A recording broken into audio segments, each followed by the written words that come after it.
প্রথমেই বাক্য ছিলেন, বাক্য ঈশ্বরের সঙ্গে ছিলেন এবং বাক্য নিজেই ঈশ্বর ছিলেন। আর প্রথমেই তিনি ঈশ্বরের সঙ্গে ছিলেন।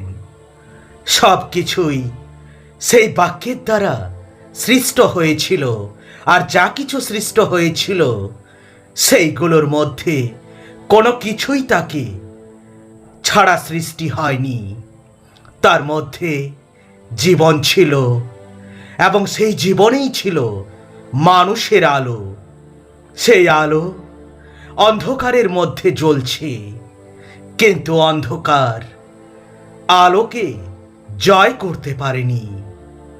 ঈশ্বর যোহন নামে একজন লোককে পাঠিয়েছিলেন। তিনি আলোর বিষয়ে সাক্ষী হিসাবে সাক্ষ্য দিতে এসেছিলেন, যেন সকলে তার সাক্ষ্য শুনে বিশ্বাস করতে পারে। যোহন নিজে সেই আলো ছিলেন না, কিন্তু সেই আলোর বিষয়ে সাক্ষ্য দিতে এসেছিলেন। সেই আসল আলো, যিনি প্রত্যেক মানুষকে আলো দান করেন, তিনি জগতে আসছিলেন। তিনি জগতেই ছিলেন এবং জগৎ তার দ্বারাই সৃষ্ট হয়েছিল। তবু জগতের মানুষ তাকে চিনল না। তিনি নিজের দেশে আসলেন, কিন্তু তার নিজের লোকেরাই তাকে গ্রহণ করল না। তবে যতজন তার উপর বিশ্বাস করে তাকে গ্রহণ করল, তাদের প্রত্যেককে তিনি ঈশ্বরের সন্তান হবার অধিকার দিলেন। এই লোকদের জন্ম রক্ত থেকে হয়নি, শারীরিক কামনা বা পুরুষের বাসনা থেকেও হয়নি, কিন্তু ঈশ্বর থেকেই হয়েছে। সেই বাক্যেই মানুষ হয়ে জন্মগ্রহণ করলেন এবং আমাদের মধ্যে বাস করলেন। পিতা ঈশ্বরের একমাত্র পুত্র হিসেবে তার যে মহিমা, সেই মহিমা আমরা দেখেছি। তিনি দয়া ও সত্যে পূর্ণ। যোহন তার বিষয়ে জোর গলায় সাক্ষ্য দিয়ে বললেন, উনি এই সেই লোক যার বিষয়ে আমি বলেছিলাম, যিনি আমার পরে আসছেন। তিনি আমার চেয়ে মহান, কারণ তিনি আমার অনেক আগে থেকে আছেন। আমরা সকলে তার সেই পূর্ণতা থেকে দয়ার উপরেও আরো দয়া পেয়েছি। মসির মধ্য দিয়ে আইন কানুন দেওয়া হয়েছিল, কিন্তু যীশু খ্রিস্টের মধ্য দিয়ে দয়া ও সত্য এসেছে। ঈশ্বরকে কেউ কখনো দেখেনি। তার সঙ্গে থাকা সেই একমাত্র পুত্র, যিনি নিজেই ঈশ্বর, তিনিই তাকে প্রকাশ করেছেন। তোমরা তাকে জানো, কারণ তিনি তোমাদের সঙ্গে সঙ্গেই থাকেন, আর তিনি তোমাদের মধ্যেই থাকবেন। যখন সেই সাহায্যকারী আসবেন, তখন তিনি পাপ, ন্যায়পরায়ণতা ও বিচার সম্পর্কে জগতের মানুষকে চেতনা দেবেন। তিনি পাপ সম্পর্কে চেতনা দেবেন, কারণ তারা আমাতে বিশ্বাস করে না। ন্যায়পরায়ণতা সম্পর্কে বোঝাবেন, কারণ এখন আমি পিতার কাছে যাচ্ছি, আর তোমরা আমায় দেখতে পাবে না। বিচার সম্বন্ধে চেতনা দেবেন, কারণ এই জগতের যে শাসক, তার বিচার হয়ে গেছে।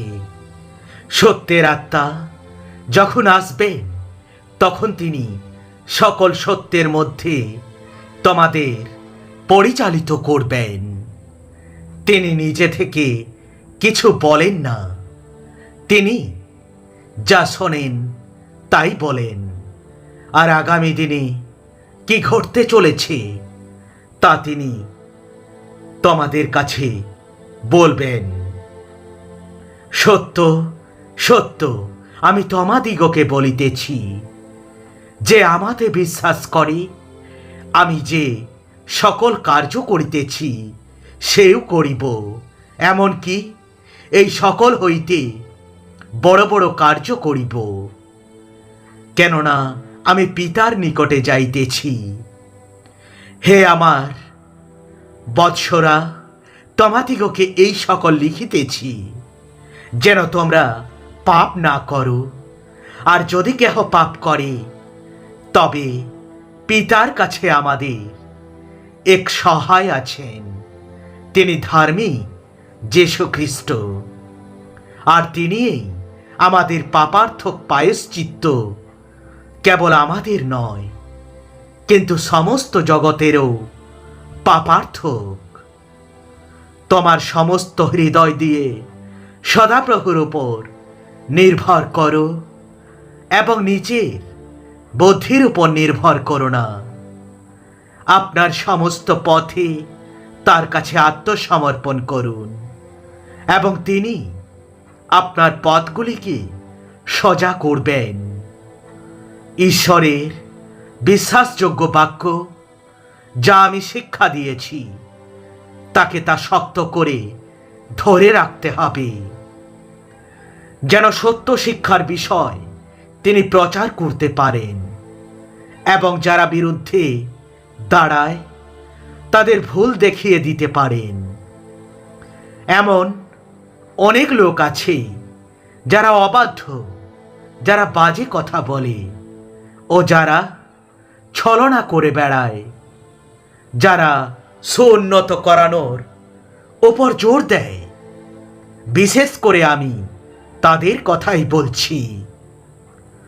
তোমরা যদি আমায় ভালোবাসো, তবে তোমরা আমার সমস্ত আদেশ পালন করবে। আমি পিতার কাছে চাইব, আর তিনি তোমাদের আর একজন সাহায্যকারী দেবেন, যেন তিনি চিরকাল তোমাদের সঙ্গে থাকেন। তিনি সত্যের আত্মা, যাকে এই জগৎ সংসার মেনে নিতে পারে না, কারণ জগৎ তাকে দেখে না বা তাকে জানে না। তোমরা তাকে জানো, কারণ তিনি তোমাদের সঙ্গে সঙ্গে থাকবেন, আর তিনি তোমাদের মধ্যেই থাকবেন। যদি কেহ আমার কথা শুনিয়া পালন না করে, আমি তাহার বিচার করি না, কারণ আমি জগতের বিচার করিতে নয়, কিন্তু জগতের পরিত্রাণ করিতে আসিয়াছি। God bless you.